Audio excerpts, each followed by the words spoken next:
সুপ্রিয় দর্শক, আসসালামু আলাইকুম রহমতুল্লাহি ওবারাকাতু। পবিত্র মাহে রমজানের এই বরকতময় মুহূর্তে যে যেখান থেকে দেখছেন যমুনা টেলিভিশন, স্বাগত জানাচ্ছি আপনাদের প্রত্যেককেই। আমি খালিদ সাইফুল্লাহ বকশী। দর্শক, আশা করছি ভালো আছেন, সুস্থ আছেন, কোয়ারেন্টাইন মেনে সিয়াম সাধনায় আছেন। আল্লাহ তাআলা আপনার এই কোরবানিকে কবুল করে নিন, আমিন।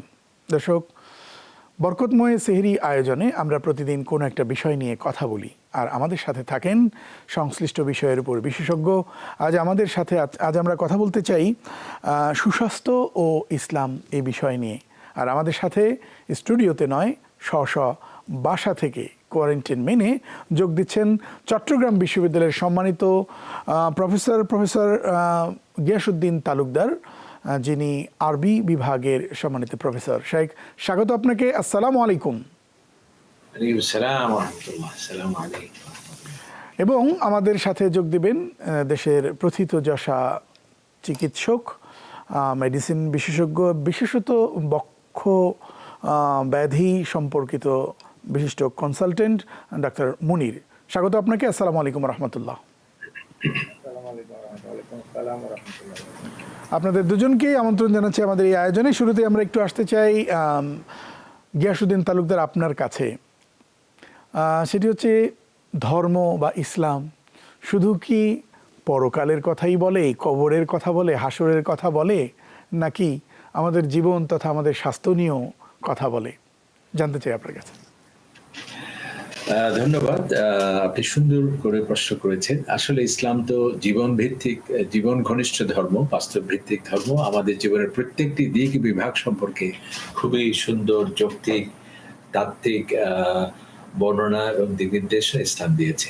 স্বাস্থ্য আমাদের জন্য অত্যন্ত গুরুত্বপূর্ণ একটি বিষয়, এবং স্বাস্থ্যকে এতই গুরুত্ব দেওয়া হয়েছে, যদি আমাদের সুস্বাস্থ্য না থাকে অনেকগুলো গুরুত্বপূর্ণ ইবাদত আমরা করতে পারছি না।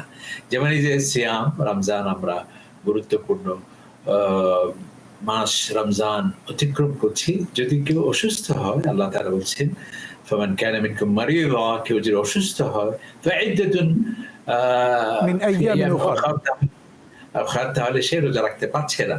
এমনকি এই যে হজ অত্যন্ত গুরুত্বপূর্ণ একটি বিধান, যেটি সবচেয়ে যে এত গুরুত্ব রয়েছে, কোরআনে কারীমের সুনির্দিষ্ট সূরা রয়েছে, এবং আল্লাহর অতিথি হওয়ার সেই সম্মাননায় সে ভূষিত হচ্ছে। যদি কেউ অসুস্থ হয় তাহলে সে হজও করতে পারছে না। সেই জন্য ইসলাম স্বাস্থ্যকে অত্যন্ত গুরুত্ব দিয়েছে। নবী করিম সাল্লাল্লাহু আলাইহি ওয়াসাল্লাম ইরশাদ করছেন, ইন্না লিবাদানিকা আলাইকা হাক্কান, তোমার উপর তোমার শরীরের অধিকার আছে। আপনি একটু খেয়াল করুন, আমার উপর আমার শরীরের অধিকার, শরীরের উপর আমার অধিকার বলা হয়নি, তোমার উপর তোমার শরীরের অধিকার। তার মানে হচ্ছে, আমি যদি ক্লান্ত হই বিশ্রাম দেয়া আমার দায়িত্ব, আমি যদি ক্ষুধার্ত হই খাবার দেয়া, এবং আমি যদি অসুস্থ হই যাতে অসুস্থতা না আসে সেজন্য প্রিভেন্টিভ অ্যাকশন সেটা গ্রহণ করা, এবং আমি অসুস্থ হলে চিকিৎসকের যথাযথ পরামর্শ নেওয়া, এটাই হচ্ছে আমার উপর আমার শরীরের অধিকার। এবং আরেকটি হাদিসে নবী করিম সাল্লাল্লাহু আলাইহি ওয়াসাল্লাম ইরশাদ করেছেন, নি'মাতান, দুটি গুরুত্বপূর্ণ নেয়ামত আল্লাহ তাআলার পক্ষ থেকে বান্দা পায় অথচ তারা অবহেলা করে। তার মধ্যে একটি হচ্ছে আস-সিহা, আরেকটি হচ্ছে আল-ফারাহ। একটি হচ্ছে সুস্বাস্থ্য, আরেকটি হচ্ছে সময়। এই দুটির ক্ষেত্রে মানুষ কিন্তু দারুণ আমরা অসচেতন। আমরা দেখছি যে ফিজিক্যাল ফিটনেসকে এত গুরুত্ব দিয়েছে আল্লাহ পাক সুবহানাহু ওয়া তাআলা। হযরত মূসা আলাইহিস সালাম যখন তিনি মাদিয়ানে চলে গিয়েছিলেন, এবং হযরত শুআয়ব আলাইহিস সালামের আপনারা জানেন যে তাকে, তিনি জামাতা ছিলেন হযরত শুআয়ব আলাইহিস সালামের, তো তাকে তার প্রতিষ্ঠানে নিয়োগ দেওয়ার সময় তার ফিজিক্যাল ফিটনেসকে যে গুরুত্বের সাথে দেখা হয়েছিল, কোরআনে পাকে সে কথা বলা হচ্ছে। আল্লাহ তাআলা বলছে, ইন্না খায়রা মান ইসতা'জারতাল কাওয়িয়ুল আমিন। অর্থাৎ হযরত মূসা আলাইহিস সালামকে তার শ্বশুরকে অনুরোধ করছেন বা আবেদন করছে যে, ওনার মেয়ে, বাবা আপনি মূসা আলাইহিস সালামকে কাজে নিতে পারেন, কারণ কি তার মাঝে সততা আছে এবং তার কাছে ফিজিক্যাল ফিটনেস আছে। আরেকটি আয়াত দিয়ে আমি শেষ করতে চাই এই ক্ষেত্রে, সেটি হচ্ছে আল্লাহ সুবহানাহু ওয়া তাআলা তালুতকে তালুতকে নেতা হিসেবে ঘোষণা দিয়েছিল, তখন অনেকেই সেটি আপত্তি জানিয়েছিল যে তার কোনো ঐশ্বর্য নেই, বৈভব নেই। তখন আল্লাহ পাক সুবহানাহু ওয়া তাআলা বলছেন, আমি তালুতকে তোমাদের লিডার হিসেবে আমি ডিক্লারেশন দিলাম। কেন? জাদাহুল্লাহু বাসতাতান ফিল ইলমি ওয়াল জিসমি, তার রয়েছে ফিজিক্যাল ফিটনেস এবং তার রয়েছে নলেজ, দক্ষতা। এইজন্য আজকে যে বলা হয় প্রিভেনশন ইজ বেটার দ্যান কিউর, যে প্রতিরোধ নয়, প্রতিকার নয়, প্রতিরোধই হচ্ছে আসল চিকিৎসা। ডক্টর মুনির, আপনার কাছে জানতে চাই যে এই মুহূর্তে তো আমরা আমাদের সিয়াম সাধনায় আছি, আমাদের খাদ্যাভ্যাসে কিছুটা চেঞ্জ হয়েছে। করোনাকালীন এই সময়ে অনেকের একটু জ্বর আসলে অথবা একটু কাশ হলে অথবা শরীর ব্যথা করলে অনেকে আতঙ্কগ্রস্ত হয়ে ওঠেন যে তার করোনা পজিটিভ কিনা। আসলে কোন কোন উপসর্গ থাকলে আমরা করোনা পজিটিভ ধরতে পারি? ধন্যবাদ আপনাকে। আমাদের এই নোভেল করোনা ভাইরাস যখন থেকে আমাদের প্যান্ডেমিক অথবা বৈশ্বিক মহামারীতে পরিণত হলো, আমাদের বাংলাদেশেও এখন একটা অত্যন্ত গুরুত্বপূর্ণ একটি বিষয় এখন আমাদের করোনা ভাইরাসের এই ইনফেকশনের এই পিরিয়ডটা। এর ভিতরে উপসর্গ যদি বলি আমরা, তো ফ্লু লাইক সিনড্রোম, যেহেতু এটা একটা করোনা ভাইরাস একটা ফ্লু, মানে সিজনাল ফ্লু, যেমন আমরা বিভিন্ন প্রতি বছরে যেরকম সিজন চেঞ্জ হলে যেরকম আমাদের বিভিন্ন উপসর্গ নিয়ে আসতো, এই ফ্লুটাও ঠিক ওইরকমই। তবে এখানে কিছুটা পার্থক্য অন্যান্য ফ্লু থেকে, সেটা হচ্ছে এখানে জ্বর আসবে, জ্বরের সাথে কাশি, কাশির সাথে কিছুটা শারীরিক দুর্বলতা, যেটা ফ্যাটিগনেস বলি আমরা। এর সাথে এটা হচ্ছে খুব মাইল্ড সিমটম। আস্তে আস্তে হয়তো বা একটু অন্য ফ্লুর সাথে পার্থক্য একটাই, এটা একটু সিরিয়াস হয়ে গেলে হয়ে যায় এটা একটা শ্বাসকষ্টের দিকে চলে যায়, শর্টনেস অফ ব্রেথ যেটা বলি আমরা। তখন মনে হয় যেন এটাকে সিরিয়াস পর্যায়ে যাচ্ছে, অনেক সময় আমাদের স্যাচুরেশন কমে যায়। তো সেক্ষেত্রে আমাদেরকে বুঝতে হবে যে এটা মডারেট টু সিভিয়ার পর্যায়ে চলে গেছে, আমাদেরকে অবশ্যই সেই সময় হসপিটালাইজেশন করতে হবে। সাধারণত সিজনাল ফ্লুতে আমাদের জ্বর, ঠান্ডা, কাশি বা রানিং নোজ আর এর সাথে হেডেক, এগুলি বা একটু মাইলজিয়া, এর বাইরে খুব বেশি ওরকম খুব সিমটম থাকে না। তাই আমরা এখন বলতে পারি যে এই উপসর্গগুলি আমরা একটু ডিফার করব, যে হয়তোবা ধরে নেব প্রাথমিকভাবে হয়তোবা এটা সিজনাল ফ্লু, কিন্তু যদি একটু অ্যাডভান্স হয় তাহলে আমাদের বুঝতে হবে যে না, একটু লম্বা টাইম হয়ে যাচ্ছে, একটু দেখছি একটু বেশি খারাপের দিকে যাচ্ছে, তাহলে বুঝতে হবে এটা অবশ্যই করোনা ভাইরাস ইনফেকশন। আমি একটু যদি আপনার কাছে হ্যাঁ না প্রশ্নের মাধ্যমে একটু যদি জানতে চাই যে আমার জ্বর হয়েছে, কাশি হয়েছে এবং সেই সাথে শরীরও ব্যথা আছে, আমি কি করোনা পজিটিভ? না, এখন এটা আমরা সিজনাল ফ্লু হতে পারে, আমরা এরকম অবস্থা অনেক পরীক্ষা করে দেখেছি, সেটা নেগেটিভও আসছে।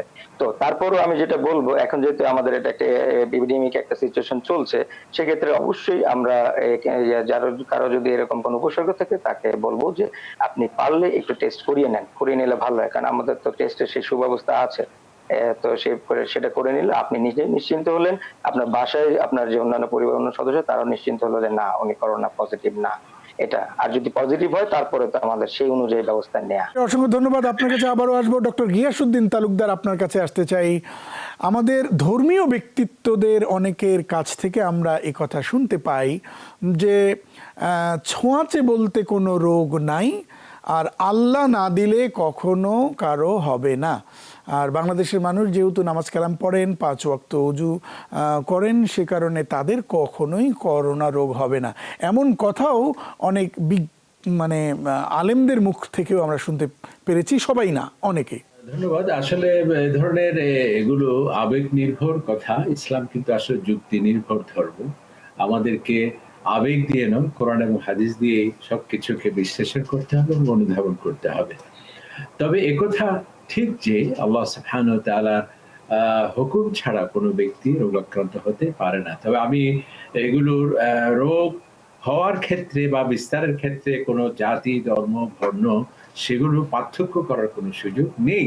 যেমন আমরা হযরত আইয়ুব আলাইহিস সালাম, তিনি আল্লাহ তাআলার একজন নবী ছিলেন, তিনি অসুস্থ হয়েছেন না, এবং তিনি আল্লাহ তাআলার কাছে দোয়া করেছেন, রব্বি আন্নী মাসানি আদ-দুর ওয়া আনতা আরহামুর রাহিমিন, হে আল্লাহ আমি রোগাক্রান্ত, আপনি আমাকে আরোগ্য দান করুন। এভাবে হযরত ইব্রাহিম আলাইহিস সালাম, তাকেও আমরা দেখছি তিনি একজন আল্লাহর নবী এবং তিনি নবীদের পিতা, হ্যাঁ, মুসলিম মিল্লাতের পিতা। তিনি বলেছেন, আল্লাহ তাআলার পরিচয় দিতে বলছেন, ওয়াইদা মারিদতু ফাহুয়া ইয়াশফিন, যখন আমি অসুস্থ হই আল্লাহ তাআলা আমাকে শিফা দান করেন। তো আমাদের উলামায়ে কেরাম যারা বলছেন সেটি একটি হাদিসের ভিত্তিতে তারা কথা বলছেন। নবী করিম সাল্লাল্লাহু আলাইহি ওয়াসাল্লাম ইরশাদ করছেন, লা আদওয়া, এমনিতে, যেটা ডাক্তার সাহেব বলেন, এমনিতেই কোন রোগ কিন্তু সংক্রামক হতে পারে না। তবে আরেকটি ক্ষেত্রে নবী করিম সাল্লাল্লাহু আলাইহি ওয়াসাল্লাম ইরশাদ করছেন, ফিররা মিনাল মাজজুম ফিরারাকা মিনাল আসাদ। একজন তখন খুবই ছোঁয়াচে রোগ ছিল, একটা জুজাম, যেটাকে ধবল বলা হচ্ছে বা লেপ্রোসি বলা হয় মেডিকেল সায়েন্সের পরিভাষায়। তুমি সেভাবে সতর্ক থাকো যেভাবে একটা বাঘ থেকে, সিংহ থেকে তুমি সতর্ক অবস্থান থাকো। তাহলে আল্লাহ রাসূল এখানে বলছেন। এবং আরেকটি জায়গায় আমরা দেখছি নবী করিম সাল্লাল্লাহু আলাইহি সাল্লামের কাছে সাকিব গোত্রের একজন লোক আসতে ইচ্ছে পোষণ করছিল বায়াত গ্রহণের জন্য। আপনারা জানেন যে বায়াত গ্রহণ করতে হলে হাতে হাত রেখে বায়াত গ্রহণ করতে হয়। কিন্তু ওই লোকটি সেই জুজাম, কঠিন ছোঁয়াচে রোগ, সেই রোগে আক্রান্ত ছিল। নবী করিম সাল্লাল্লাহু আলাইহি সাল্লাম একজন প্রতিনিধি তার কাছে পাঠিয়ে দিলেন যে তোমাকে এখানে এসে বায়াত গ্রহণ করার কোনো প্রয়োজন নেই, ইন্না কাদ বায়ানাকা, আপনার বায়াত আমরা এখানেই সম্পন্ন করলাম। ডক্টর গিয়াসউদ্দিন তালুকদার, তাহলে তো বোঝা গেল যে রাসূল করিম সাল্লাল্লাহু আলাইহি ওয়াসাল্লামের চেয়ে বেশি ইমানদার হওয়ার জন্য যারা আমরা চেষ্টা করি, আমরা নিশ্চয়ই ঠিক করি না, এটা একেবারে আবেগ দিয়ে কাজ করি। আপনার কাছে আবারও আসবো, কিন্তু বিরতিতে যাবার আগে ডক্টর মুনির, আপনার কাছে যে বিষয়টি জানতে চাইব সেটি হচ্ছে কোয়ারেন্টাইন যে সময়টি আমরা কাটাচ্ছি, এই সময়ে আমাদের বাড়তি করণীয় কি এই জার্ম থেকে বেঁচে থাকবার জন্য, সেই বিষয়টি শুনবো একটা বিরতির পর। দর্শক, নিচ্ছি ছোট্ট একটা বিরতি, আশা করছি আমাদের ফেলে যাবেন না ইনশাআল্লাহ।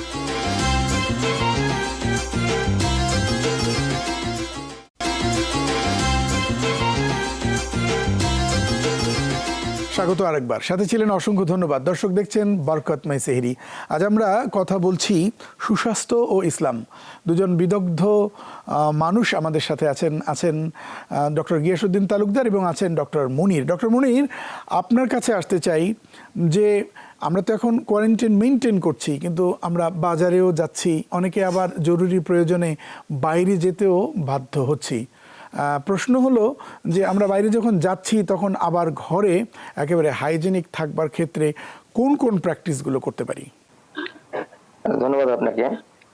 কোয়ারেন্টাইন, আমরা যে কোয়ারেন্টাইনটা বলছি, কোয়ারেন্টাইনটা আসলে কি? কোয়ারেন্টাইনটা আমরা যদি বলি, একজন মানুষ বা একজন ডক্টর বা যে কোনো হেলথ ওয়ার্কার বা যে কেউ কোনো অ্যাফেক্টেড পারসনের কাছাকাছি যদি যে থাকেন, সেক্ষেত্রে সে হয়তো ইনফেক্টেড অর নন ইনফেক্টেড আমরা হয়তো জানি না, কিন্তু আমরা সে যেহেতু তার কাছাকাছি তার একটু সংস্পর্শে ছিলেন, কন্ট্যাক্টে ছিলেন, সেক্ষেত্রে আমরা তাকে কোয়ারেন্টাইনের জন্য উপদেশ দেই। এ কারণে যে উনি ওই মানুষের কাছ থেকে হয়তো ট্রান্সমিটেড হয়েছে, হয়তো সেখান থেকে তার 1 থেকে বা 2 থেকে 14 দিনের একটা সময় থাকে ইনকিউবেশন পিরিয়ড, তারপরে হয়তো ইনফেকশনটা স্প্রেডিং হতে পারে।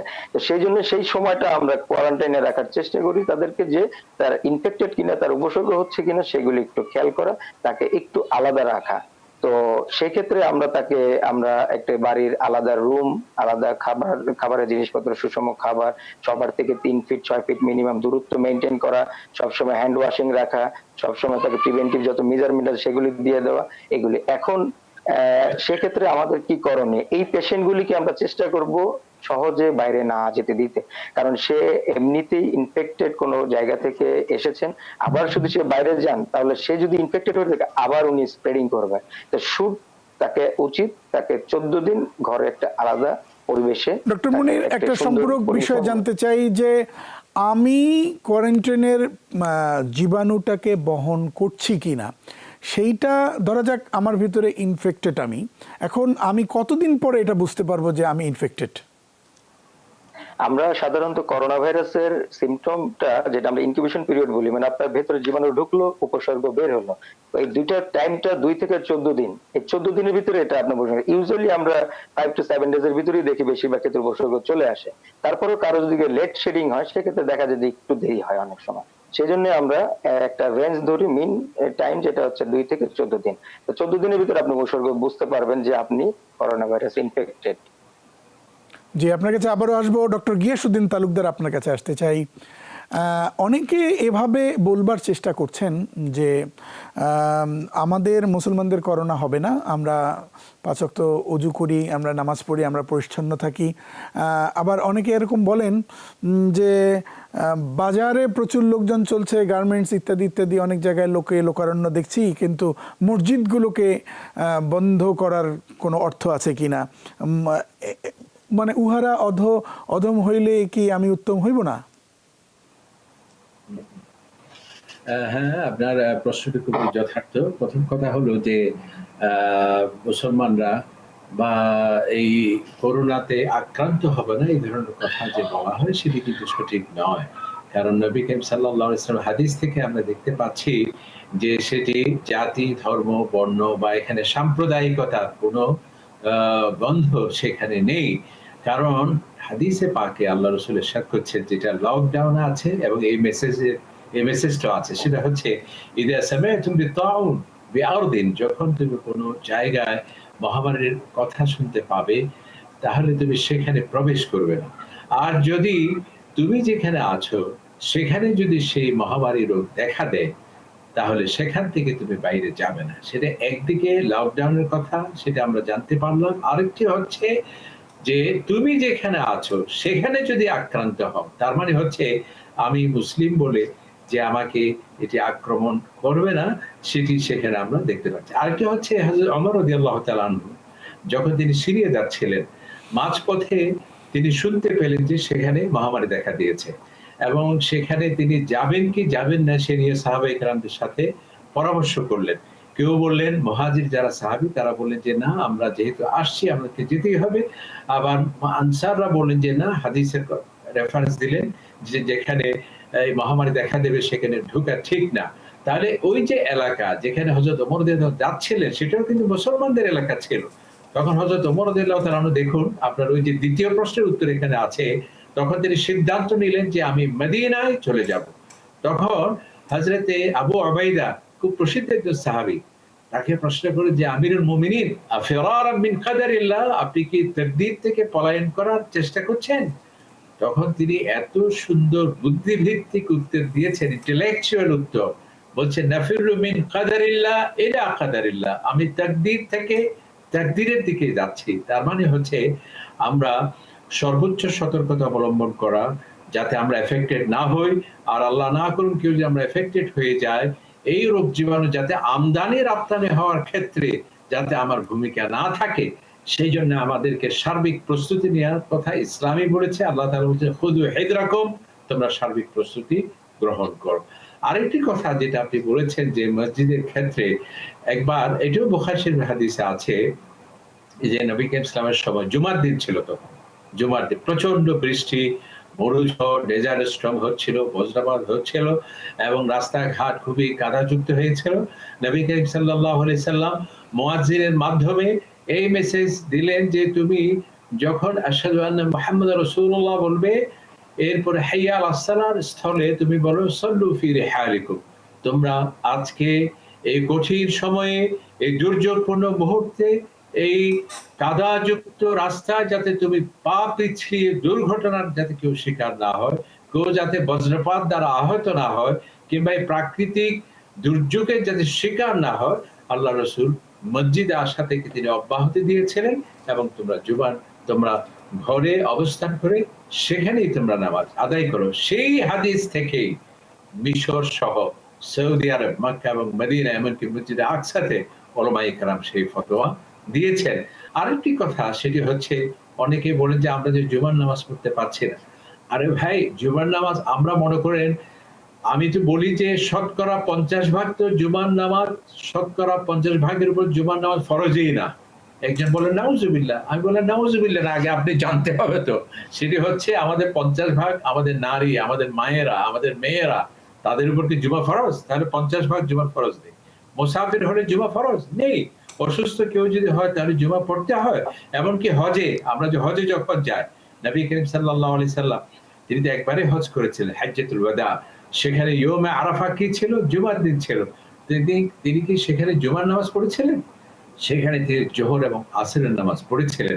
এই জন্যে কঠিন সময়ে, কারণ জুমা মানে তো একটা সমাবেশ, যেহেতু এই সমাবেশে গেলে পরে কোনো ব্যক্তি এফেক্টেড হলে সেখান থেকে মুহূর্তের মাঝে অনেকের মাঝে সেটি ছড়িয়ে পড়তে পারে, এই ধরনের কোনো আশঙ্কা, এই ধরনের কোনো রিস্ক ইসলাম আমাদের মধ্যে সেটি অ্যালাউ করে না। আল্লাহ তাআলা বলছেন লা তুলকু বিআইদিকুম ইলা তাহলুকা, তোমরা ইচ্ছে করে ধ্বংসের দিকে নিজেকে সঁপে দিও না। আপনি অবাক হবেন কোরআনুল কারীমে যে সমস্ত খাবারকে নিষেধ করা হয়েছে, শূকরের মাংস হারাম এবং আরো অন্যান্য যে সমস্ত খাদ্য সামগ্রী যেগুলো কঠোরভাবে নিষেধ, কিন্তু আল্লাহ তাআলা বলছেন ফামানিত্তুররা গায়রা বাগিন ফামানিত্তুররা ফি মাখমাসাতিন, যদি কেউ এমন জায়গায় গিয়ে পড়ে দারুণ ক্ষুধার্ত, তার সামনে কোনো খাবার নেই, শুধুমাত্র নিষিদ্ধ খাবার যেটি আছে সেটি শরিয়া নিষিদ্ধ, সেটি সে গ্রহণ করতে পারবে কিনা আল্লাহ তাআলা নিজেই বলছেন যে এই ক্ষেত্রে সে নিজের জীবনকে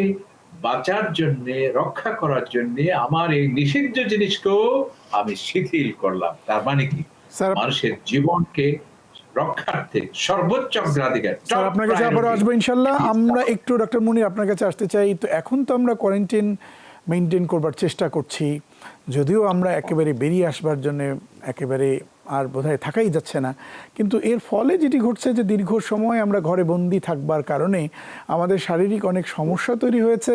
তার মধ্যে অন্যতম হচ্ছে যে আমরা হাঁটাচলা করতে না পারবার কারণে আমাদের রোগ প্রতিরোধ ক্ষমতা কমে যাচ্ছে কিনা, বা আমাদের কোনো ব্যায়াম করবার পরামর্শ দেবেন কিনা? ধন্যবাদ আপনাকে। সেটা একটা ঠিক যে কোয়ারেন্টাইন লাইফে বা আমরা যারা অনেকেই আমরা যারা হোম বেসড হয়ে গেছি, এখন হয়তো অফিস আদালত বন্ধ, গার্মেন্টস বন্ধ, তারা সবাই হোম বেসড, এখন অনেকে বের হতে পারছে না। সেক্ষেত্রে সিডেন্টারি লাইফ বলি আমরা, যে বাসায় বসে বসে জীবনযাপন করছে, শুধু খাওয়া দাওয়া ঘুম এই। আসলে এক্ষেত্রে আমরা যেটা বলবো, হ্যাঁ সবই আমাদের দরকার, যে সুষম খাদ্য, ঘুম সবই দরকার, কিন্তু তার প্রপার ওয়েতে যেন হয়। আর আমরা আরেকটি কথা অবশ্যই বলবো, যারা একটু কোমরবিড সিচুয়েশনে আছেন, বিশেষ করে একটু এজেড পারসন যারা ডায়াবেটিস, প্রেশার, হাইপারটেনশন বা অন্যান্য যে ডিজিজ গুলিতে আছেন, সেগুলি ক্ষেত্রে তো অবশ্যই তার নিয়ম তার দেওয়া আছে, সে নিয়ম বেঁধে তাকে চলতে হবে। হ্যাঁ, সেক্ষেত্রে চলবো কিভাবে, বাইরে তো বেরোতে পারছি না। তবে সেক্ষেত্রে আমরা বলবো যে বাড়ির ছাদে যদি হয়, সে যদি বাড়ির ছাদে হাঁটতে পারে, হাঁটার যদি প্লেস থাকে, বা বাসার খুব কাছে অল্প একটু জায়গার ভিতরে যদি সে হাঁটাহাঁটি সামান্য একটু আধা ঘন্টা যদি হাঁটতে পারে, সেটা হেঁটেও করতে পারে। বা কেউ যদি বাসায় একটু হাঁটাহাঁটি বা বাসায় যে ফ্রি হ্যান্ড এক্সারসাইজ বলি, সেগুলির মাধ্যমে যদি সে একটু চেষ্টা করতে পারে তার যে বডির যে মুভমেন্ট গুলি, সব মুভমেন্ট গুলি করা, এক্সারসাইজের মধ্যে কার্ডিও রেসপিরেটরি ফাংশন গুলি এক্সেলারেট করা, এগুলি যদি তারা সেগুলো একটু নিয়মের ভিতরে রাখতে পারে, সেটাও একদিকে ভালো। তবে অবশ্যই এদিকে বলবো আমি, অবশ্যই ডায়েটের দিকে খুব সাবধান, যে অবশ্যই যেন over eating, over rest, over restlessness বা ওভার ঘুম, মানে খুব বেশি ঘুম হচ্ছে, এগুলি যেন একটু অবশ্যই অ্যাভয়েড হয়। এক্ষেত্রে আমাদের যে ইয়েটা হয়, আমাদের ফ্যাট বা আমরা যে আমাদের যে সবসময় কার্যক্রমের মাধ্যমে যে আমাদের বার্নিংটা হয়, সেটা হবে, সেক্ষেত্রে সেগুলি সব জমা হবে। এটা যে কোনো পার্সনের জন্য হয়তো বা সে ডিজিজ না, তার ডিজিজের দিকে এগিয়ে যাবে। আর যারা কোমরবিড সিচুয়েশন, তাদের জন্য ডেফিনেটলি আরো বেশি হার্মফুল হবে। সেক্ষেত্রে অবশ্যই খেয়াল করা উচিত একটু মেনটেন করে চলা। জি ডাক্তার মুনির, বিরতিতে যাবার আগে একটু জানতে চাবো, বিরতি থেকে এসে উত্তরটা নিব। সেটি হলো যে আমরা যারা এখন মানে করোনার আতঙ্কে আমরা ঘরের ভেতরে রয়েছি, ফেসবুক, সোশ্যাল মিডিয়াতে আমাদের প্রচুর সময় কাটছে, সেখানে যারা ডাক্তার সাহেব নন, বিশেষজ্ঞ নন, তারাও কিন্তু নানান রকম আমাদের পরামর্শ দিচ্ছেন, যে এই পরামর্শগুলো নানান রকম ভেষজ চিকিৎসা সহ এমন কিছু দিচ্ছেন। দায়িত্বশীল পর্যায়ের লোকেরা দিলে তো কোনো সমস্যা নেই, তো সেগুলোর ক্ষেত্রে আমাদের কোনটাকে আমরা স্ক্রিনিং করে কোনটাকে গ্রহণ করব আর কোনটাকে বর্জন করব, এই বিষয়টা জানতে চাই একটা বিরতির পর। দর্শক, নিশ্চিত ছোট্ট একটা বিরতি, আশা করছি আমাদের সাথেই থাকবেন ইনশাল্লাহ।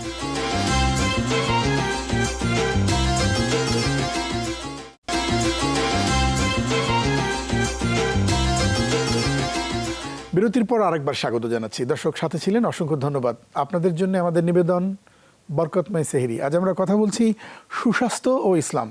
ডক্টর মুনির, আপনার কাছে জানতে চাই যে সোশ্যাল মিডিয়ায় নানান রকম পরামর্শ, এটা খাও, এটা খেলে ভালো হয়ে যাবে, ওটা খেলে ভালো হয়ে যাবে, এই ব্যাপারে চিকিৎসা বিজ্ঞান কি বলে?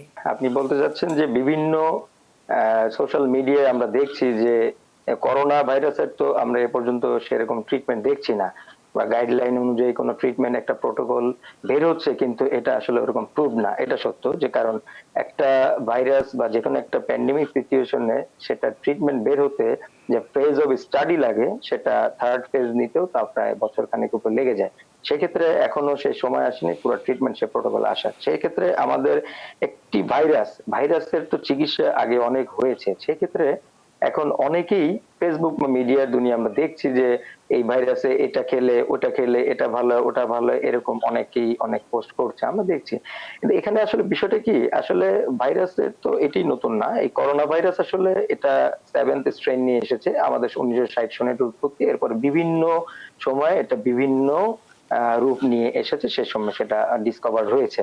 তো এখনকার সেই ক্ষেত্রে এখন সেই টেনেই বলা যে ভাইরাসের জন্য যে বডির ইমিউনিটি দরকার, সে ইমিউনিটির জন্য যে পুষ্টি বা সুষম বা ব্যালেন্স ডায়েট বা সুষম খাদ্য যেটা দরকার, সেই খাদ্যের বিষয়টা যদি আমরা আসি, হ্যাঁ সেটা যদি আপনার ভেষজ বা ইউনানি বা ওদিকে যাই বলি, হ্যাঁ ওগুলি ইউনানি চিকিৎসাটা আমরা হয়তো বা এখন যতটুকু দেখি হয়তো বা অনেক ক্ষেত্রেই কিছু আমাদের এই যে খাদ্যদ্রব্যের ভেজাল বা অনেক কিছু এগুলির কারণে হয়তো বা একটু হয়ে গেছে, কিন্তু ওখানে যে খাবারগুলি দেখাচ্ছেন তারা বা তারা দিচ্ছেন যে এটা খেলে হয়তো সুস্থ হতে পারে, তো সেক্ষেত্রে আমরা বলবো যে যদি সেটা বডির ইমিউনিটি বাড়ে, কারণ আমরা ভাইরাসকে কিল করতে হলে বডির যে ইমিউনিটি পাওয়ার, যেমন ন্যাচারাল কিলার সেল, ইন্টারলিউকিন 8, ইন্টারলিউকিন 2, 6 বা বিভিন্ন ইন্টারলিউকিনস গুলি যেগুলি বাড়ার দরকার, সেগুলি যদি আমার বডির ইমিউনিটি যদি আমরা বাড়াতে পারি যেমন খাবারের মাধ্যমে, তাহলে আমরা ও খাবারটাকে রিকমেন্ড করতে পারবো। তবে সেই ক্ষেত্রে অবশ্যই আমাদেরকে, এখন তো গুগলে বা ইন্টারনেটে সবই পাওয়া যাচ্ছে যে এই খাবারে কি আছে কি নাই, এগুলো যদি আমরা একটু ক্লিয়ার হতে পারি বা বিশেষ ডাক্তারদের সাথে সেটা আমাদের জন্য ফলপ্রসূ হতে পারে। অসংখ্য ধন্যবাদ আপনার কাছে, আবারও আসবো। এখন আমি যেতে চাই ডক্টর গিয়াসউদ্দিন তালুকদার আপনার কাছে। ইসলামের কোন কোন নির্দেশিকা অনুযায়ী আমাদের স্বাস্থ্যকে সুস্বাস্থ্যে যাবার জন্য আমাদের কি কি পরামর্শ দেবেন আপনি? কোন একজন মুমিন আতঙ্ক তার মাঝে কাজ করতে পারে না, সে কখনো মৃত্যুকে ভয় পেতে পারে না। আজকে আমরা অনেক দেখছি, অনেক খেলোয়াড় সে অনেক বৃত্তশালী বিশাল একটা দ্বীপ নিজে কিনে ফেলেছে এবং সেখানে মনে করছে সে আশ্রয় নিলে মৃত্যু সেখানে আসবে। অনেক বড় বড় বৃত্তশালী ব্যক্তি দেখা যাচ্ছে বিল্ডিং এর নিচে বাংকার খনন করে সেখানে লুকিয়ে আছে। কিন্তু একজন মুমিন সে আতঙ্ক তার মাঝে কাজ করবে না, কারণ সে জানে আল্লাহ তাআলা কোরআনে বলছেন লা ইউসিবানা ইল্লা মা কাতাবাল্লাহু লানা, যে আমার কোনো বিপদই আসতে পারে না যদি না আল্লাহ তাআলার হুকুম না হয়। দ্বিতীয় নম্বর হচ্ছে সেটি থেকে আমাদের গুজব, আরেকটা জিনিস গুজব ছড়ানো হচ্ছে, ইসলাম কিন্তু সেটি বরাবর সেখানে নিষেধাজ্ঞা আরোপ করেছে। আল্লাহ তাআলা বলছে জাআকুম ফাসিকুম বিনাবাইন, কোন ফাসিক ব্যক্তি যদি অসমর্থিত কোনো খবর নিয়ে আসে সেটা তুমি কান দিবে না, সেটা যাচাই বাছাই করবে, না হয় তোমাকে অনুতাপ অনুশোচনা করতে হবে। এবং যে কোনো কথা সেটি সরল বিশ্বাসে বিশ্বাস করা, এটা কিন্তু নবী কারীম নিষেধ করেছেন। আল্লাহ রাসূল ইরশাদ করেছেন যে কাফা বিল মারই কাযিবান, কোন একজন ব্যক্তির জন্য মৃত্যুর খবর জন্য যথেষ্ট, যা সে শুনলো সব সে বিশ্বাস করলো। তৃতীয় যে জিনিসটি যেটি আপনি একটু আগে বললেন, আমরা এই কঠিন রোগ থেকে বাঁচার জন্য ইসলাম যেটি, ওই যে বললাম প্রিভেনশন ইজ বেটার দ্যান কিউর, ইসলাম যে আজকে যে বারবার হাত ধুতে বলছেন আমাদের ডাক্তার মুনির সাহেব, আমাদেরকে মুখ ধুতে বলছেন, এই পরিষ্কার পরিচ্ছন্নতাকে ইসলাম এত গুরুত্ব দিয়েছে। আমরা শুধু করোনা কেন, দৈনিক 5 বার আমরা ওযু করছি। এই ওযু কি? একজন মানুষের শরীরে এত ব্যাকটেরিয়া আছে, একজন চিকিৎসা বিজ্ঞানী বলছেন পৃথিবীতে যত প্রাণীর সংখ্যা আছে তার চাইতে বেশি একজন মানুষের শরীরে ব্যাকটেরিয়ার সংখ্যা আরো বেশি। একজন মানুষ যদি গোসল করে, একবার গোসলে 200 মিলিয়ন ব্যাকটেরিয়া তার থেকে ঝরে পড়ে। এই জন্য আমরা আল্লাহ তাআলা আমাদেরকে দৈনিক 5 বার এই ব্যাকটেরিয়াগুলো যদি আমরা পরিচ্ছন্ন না করি তাহলে ইনফেকশন হয়ে যেতে পারে। সেই জন্য এবং শরীরে দেখা যাচ্ছে আমরা ওযু করি কোন জিনিসগুলো, যেগুলো আবরণ মুক্ত এবং অর্থাৎ কভার্ড আনকভার্ড, অর্থাৎ আবরণীয় অনাবরণীয়। অনাবরণীয় অংশগুলো সেখানে প্রতি মিলি সেন্ট কি বলা হচ্ছে ইয়েতে আপনার 100 থেকে 5 মিলিয়ন পর্যন্ত ব্যাকটেরিয়া থাকে, তা আমরা ওযুর মাধ্যমে সেগুলো পরিচ্ছন্ন হচ্ছে। আরেকটু আগে আপনি বলেছেন যে ব্রাশের কথা বলেছেন, ডাক্তাররা বলছেন আজকে মানুষের লালাতে 500 থেকে 5000 মিলিয়ন প্রতি মিলিলিটার লালাতে জীবাণু থাকে। এই জন্য আমাদেরকে মিসওয়াক করতে বলেছেন। নবী কারীম বলেছেন লাউলা আন্না শুক্কারা উম্মতি, আমার উম্মতের উপর যদি বেশি একটা ফরজ না হতো তাহলে আমি কি করে দিতাম, আমি মিসওয়াককে ফরজ করে দিতাম। আরেকটি জিনিস যেটি আপনি বললেন, ডাক্তার সাহেবকে প্রশ্ন করছিলেন যে আমরা আজকে কোন একটা রোগের কথা হলে সবাই চিকিৎসক হয়ে যায়, অথচ নবী কারীম সাল্লাল্লাহু আলাইহি ওয়াসাল্লাম সাথে বলছেন, আপনি অবাক হবেন 1500 বছর আগে এই ধরনের কোয়াক ডাক্তার থেকে আল্লাহ রাসূল সতর্ক করেছেন। হাদিস, আল্লাহ রাসূল বলেছেন মান তাতাব্বাবা ওয়া লাম ইউ'লাম আনহু তিব ফাহুয়া যামিন ইনদাল্লাহ, কোন কোনো ব্যক্তি যদি ডাক্তার ঘোষণা দেয় নিজেকে, অথচ সে পারদর্শী নয়, যোগ্য নয়, তাহলে তাকে আল্লাহ তাআলার কাছে জবাবদিহি করতে হবে। আরেকটি বিষয় এখানে যে ডাক্তার সাহেব বলছেন যে এটার প্রতিকারের জন্য হয়তো আমাদেরকে ১ বছর অপেক্ষা করতে হবে, বা অনেকে এখন প্লাজমার কথা বলছে, আরো আধুনিক চিকিৎসার কথা বলা হচ্ছে। আমেরিকা অলরেডি প্লাজমা যেটা ট্রান্সমিশন সেটা তারা শুরু করেছে। ইসলাম আমাদেরকে আশার আলো দেখিয়েছে যে কোনো মহামারীতে। সে এই ব্যাধি যত কঠিন হোক, আল্লাহ রাসূল বলছেন লিকুল্লি দাইন দাওয়া, এমন কোন রোগ নেই যার কোনো মেডিসিন নেই। সুতরাং এটি একটা মেডিকেল সায়েন্সের জন্য মাইল ফলক, তাদের জন্য একটি তাদের যাতে তারা গবেষণা করে এবং যাতে তারা আশার আলো খুঁজে পায়। নবী করিম সাল্লাল্লাহু আলাইহি ওয়াসাল্লাম আরেকটি হাদিসে বলছেন যে আল্লাহ তাআলা নতুন নতুন যে সমস্ত রোগ দিয়েছেন এবং তার সেটি প্রতিকার মেডিসিনে দিয়েছে, তবে সেটা আমাদেরকে গবেষণা করে আমাদের। অসংখ্য ধন্যবাদ ডক্টর গিয়াসউদ্দিন তালুকদার। ডক্টর মুনির, আপনার কাছে আসি। ডক্টর গিয়াসউদ্দিন তালুকদার আমাদের আশার বাণী শুনিয়েছেন রাসূল করিম সাল্লাল্লাহু আলাইহি ওয়াসাল্লামের হাদিসকে কোড করে। কবে কেটে যাবে এই আধার? আচ্ছা, এখানে আসলে আমার ভাবার কিছু নেই। আমরা যদি এই প্যান্ডেমিক সিচুয়েশন তো পৃথিবীতে নতুন না। আমাদের প্যান্ডেমিক সিচুয়েশন বা বৈশ্বিক মহামারী যদি বলি, এই রোগ আমাদের পৃথিবীতে প্রতি শত বছরই একবার দুবার করে এসেছে। তো সেটা আমাদের পুরনো একটা হিস্ট্রি আছে। যদিও আমরা এখন 2020 সনে এই এত উন্নত বিশ্বের এখন দুনিয়া, এখন আমরা হয়তো বা আশা করতে পারি একটু তাড়াতাড়ি এটা কেটে যাবে। তবে এখানে এই ভাইরাসের একটাই নেচার যে এত কন্টাজিয়াস, এত বেশি অল্প মানে ডিস্টেন্সে একজন মানুষের কাছাকাছিতে শ্বাস প্রশ্বাস বা থুতু লালার মাধ্যমে বা হাত নাকে মুখের সংস্পর্শের মাধ্যমে এটা স্প্রেড করতে পারে। তাই আমাদের একটাই যে এখন আমরা যতটা পারি সোশ্যাল একটু ডিস্টেন্সিং মেনটেন করা। তো আমরা সেজন্য যে বিভিন্ন স্থান লকডাউন করা বা এটা চলছে। তো আমাদের কথা হচ্ছে যে আমরা বহির্বিশ্বের ভিতরে আমরা শুধু ভিয়েতনামকে দেখলাম যে তারা খুব আর্লি লকডাউন করে খুব দ্রুত তারা রিকভার স্টেজে চলে গেছে। তাদের এখন বলতে গেলে শূন্য তাদের ইনফেকশনের রেট। তারা লকডাউন করে 286 জন, আমরা যত ডাটা দেখেছি 286 জন ছিল ইনফেক্টেড পারসন, তাদেরকে ওই তাদের এয়ারপোর্টের ওখানে বড় একটা কোয়ারেন্টাইন স্টেশন করে সেখানে তারা ওভার ট্রিটমেন্ট করে তাদের সুস্থ করে দিয়েছে। এখন অনেকটাই বলা যায় তারা ইনফেকশন থেকে দূরে আছে। তো আমাদেরও যদি আমরা যেহেতু ঘনবসতি দেশ বাংলাদেশ, ডেন্সলি পপুলেটেড, এখানে আমরা খুব তাড়াতাড়ি যদি কিছু রিকভারেশন চাই, তাহলে আমাদেরকে লকডাউনটা খুব স্ট্রিক্ট করতে হবে। আমরা যত বেশি লকডাউন স্ট্রিক্ট করতে পারবো, যত বেশি টেস্ট করতে পারবো, তাহলে ইনফেকশনের রেটও বেড়ে যাবে, আমরা পেশেন্ট ধরতে পারবো বেশি। সেক্ষেত্রে লকডাউনটা স্ট্রিক্ট হবে, সেক্ষেত্রে লকডাউনের সময়টা কমে যাবে। এখন আমরা খুব আস্তে আস্তে আগাচ্ছি। আজকে আমরা প্রায় 56, 57, 58 দিনে চলে আসছি। আমরা এত আস্তে আস্তে স্লোলি আগানোর কারণে আমাদের কিন্তু লকডাউনটা আস্তে আস্তে 1 মাস 20 দিনে পড়ে গেল। 16 মে পর্যন্ত যদি ধরি 1 মাস 20 দিনে পড়ে গেল। এইভাবে এগোতে থাকলে আমরা দেখা যায় লকডাউনটা আরো একটু লেন্দি করতে হচ্ছে। তো যত দ্রুত আমরা টেস্ট করে রোগী আইডেন্টিফাই করে আমরা লকডাউনটাকে সময়টা কমাতে পারবো, স্ট্রিক্ট করতে পারবো, তত দ্রুত হয়তো বা আমাদের আশা করি। ডাক্তার মুনির, আপনার কাছে আবার সময় যদি পাই আমি আবার আসবো।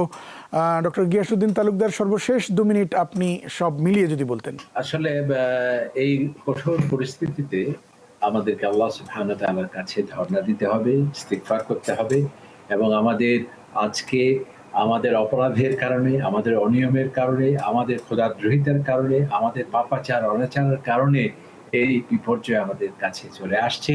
এবং এই প্যারাসাইট বা এই অণুজীব সেটি আল্লাহ তাআলার পক্ষ থেকে আসছে। সুতরাং সে আল্লাহ সুবহানাহু ওয়া তাআলার কাছেই আমাদেরকে দোয়া করতে হবে যাতে আল্লাহ পাক সুবহানাহু ওয়া তাআলা এই কঠিন বিপর্যয় থেকে আমাদেরকে রেহাই দেন। আর যেটি আমরা বলছি যে ইসলাম এমনই একটি জীবন ঘনিষ্ঠ ধর্ম, মানুষের স্বাস্থ্যকে এতই গুরুত্ব দিয়েছে যাতে আমরা নানা রোগে আক্রান্ত না হই, সেই ধরনের ব্যবস্থাপনা ইসলাম করেছে। আজকে বলা হয় যে বেস্ট ডক্টরস পৃথিবীর মধ্যে কি কি, প্রথম বলা হয় যে সুষম খাবার, খাদ্যাভ্যাস, যেটা আপনি বললেন।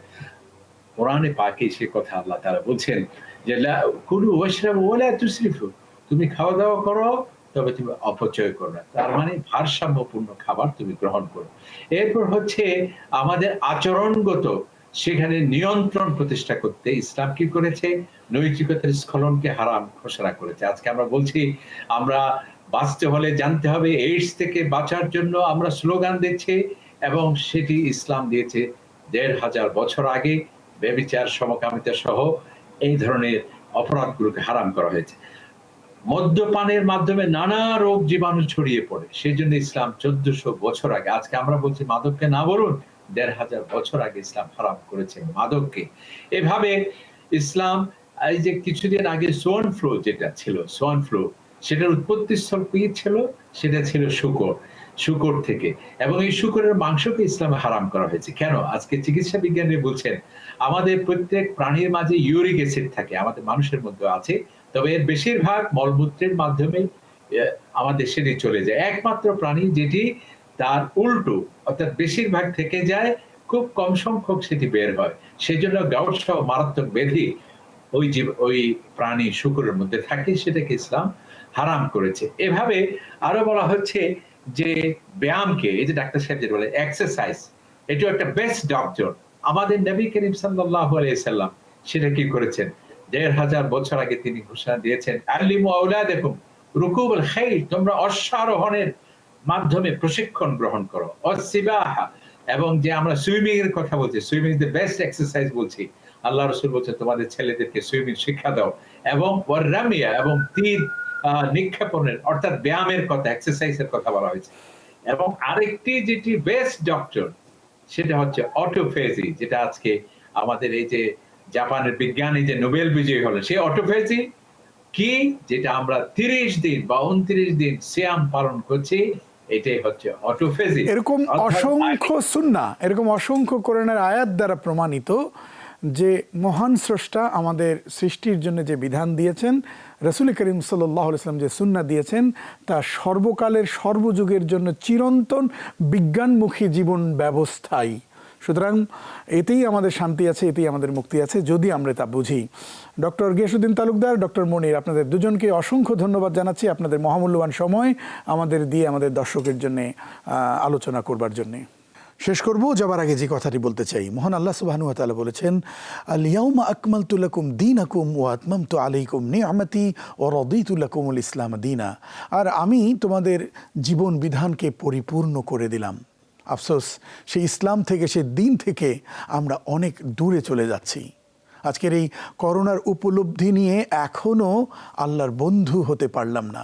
শুধু বলি প্রকৃতি প্রকৃতি প্রকৃতি, কিন্তু আমরা ভুলে যাই এই প্রকৃতির স্রষ্টা মহান আল্লাহ রাব্বুল আলামিন।